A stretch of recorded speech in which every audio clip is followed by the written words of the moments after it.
So those all really highlight kind of the overall focus, I think, of these readings. These readings are about faith.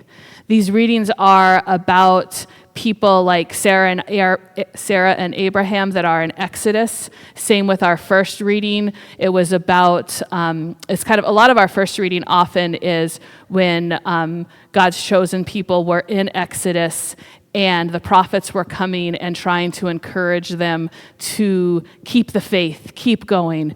And the second reading is connected to that too, about Sarah and Abraham, and that they kept the faith, right? And then their descendants numbered more than the stars, I think. And even though I love the line, it says like, they had a child even though they were as good as dead, or something like that in the gospel. It's just a lovely way to talk about an older person, right? And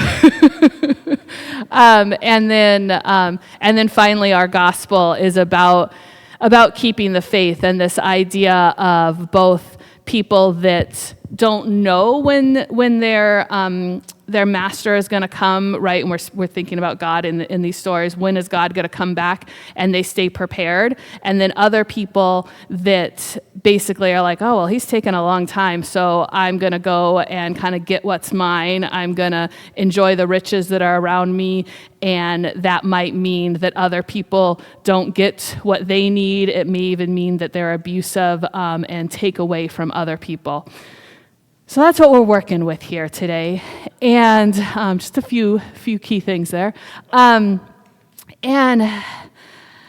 so while I was kind of mulling these readings over and thinking about what does it mean to keep the faith, or what is faith, and that comes up a lot for me as a chaplain in the hospital. I talk to a lot of people that feel like they aren't being faithful as they should be, whether that means they're not praying as much as they should, or that maybe if they were more faithful, then whatever bad thing, whatever illness came to them wouldn't have come to them, or they're doubting where God is, right? And those all are very normal. I think, especially when we're facing a difficult time, it's easy. We're trying to figure out why this bad thing happened, and it's really easy to kind of turn it in on ourselves and be like, oh, well, I must have done something wrong, or I didn't have enough faith, or I didn't keep focused enough. And I don't think any of that is what faith actually is about. Faith is about knowing who God is and the promise that God has for us. And all of our stories this week are not about us doing something or doing all the right things so nothing bad happens to us. It's a reminder that throughout human history, things have been really hard. And God keeps showing up, and God keeps walking with us, and God keeps coming into relationship with us. And that's what it means to have faith, and that's what we're called to remember.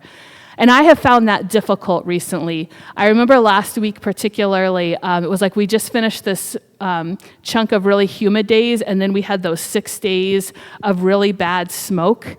And between the smoke and reading the news, I was really tempted to just be like, what matters? What matters at all anymore? What is my life going to look like? And more importantly, what is my daughter's life going to look like? You know, I feel so powerless in this. And when I have moments like that, my MO is, well, then I'm done. I'm going to go get a bottle of wine, a box of chocolate, and I'm just going to binge something on TV. And I'm not saying that, you know, if that's okay for you and you can keep that limited and healthy, you can do that on occasion.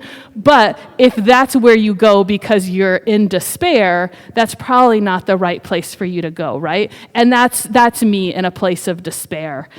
And I've had a few moments like that recently, and I have felt this sense like that God is saying to me, oh, don't give up. Keep holding on. Keep this faith. There's more power in your faith than what is going on. And that seems even silly, even saying, because what is so powerful about me choosing not to drink a bottle of wine and eat a box of chocolates? You know, like, what does that really matter, you know? And I even had this, like, vision of, like, you know, if you're scrolling on your news and you see, like, the headlines of, like, RFK Jr., like, gets rid of $500 million of funding for vaccines, sets back science for decades, and that's one news story. And another news story is middle-aged Minnesotan woman decides not to drink wine and goes for a walk instead, you know? Like, does it really matter? But I keep having this sense, God keeps saying, oh, it matters, Corein. And I think he's saying that to all of us in one way or another, that it matters and that we need to watch and wait, just like the people in our gospel. And in a lot of ways, sometimes when we think about watching and waiting, that feels really passive, right? Like that probably feels like a lot of what we do right now. We watch the news. We wait for the next ridiculous thing to come up on the news, the next horrific tragedy. We watch and wait. And that feels really passive and puts us in a really defeatist position where the bottle of wine does look really attractive. And sometimes our Christian faith can even be warped into that too, because our faith grew in a very patriarchal society. We can often think that our role as Christians, as disciples, is to just watch and wait and hope for heaven and just kind of be like, oh, well, there's nothing I can do about this situation. I'll just wait for heaven to come. But that is not what God has called us to. Because God has called us to be in relationship with him, to watch and wait in relationship. Sarah and Abraham were married. They were in that relationship to one another, and God came into that relationship with them. Sarah laughed in God's face. Abraham welcomed God to sit and dine with them, and they made this covenant that their descendants would be more numerous than the stars in heaven, even though they were so old, they should have been dead, and they were in Exodus, right? But God came through with the promise, and that promise was, I'm going to be with you in this all. I'm going to walk with you in this all. We are going to walk in this. And I think that is the kind of faith that God is calling us into too. To remember what our relationship is with God. It's not about us doing everything right. It's not about us on occasion losing hope, struggling, wanting that bottle of wine. That is not what faith is about. Those are just parts of being human, and it's hard to be human. But what faith is remembering that we are God's beloved, and that God is here with us, that God is walking with us, that God is going to see us through this point in history, and he's going to use us to care for others and continue to work for justice. A lot of people have forgotten that we're waiting and we're watching. People have chosen to use the power that God has given us for their own means. They have abused and left others abandoned, and it's easy to be tempted to do that.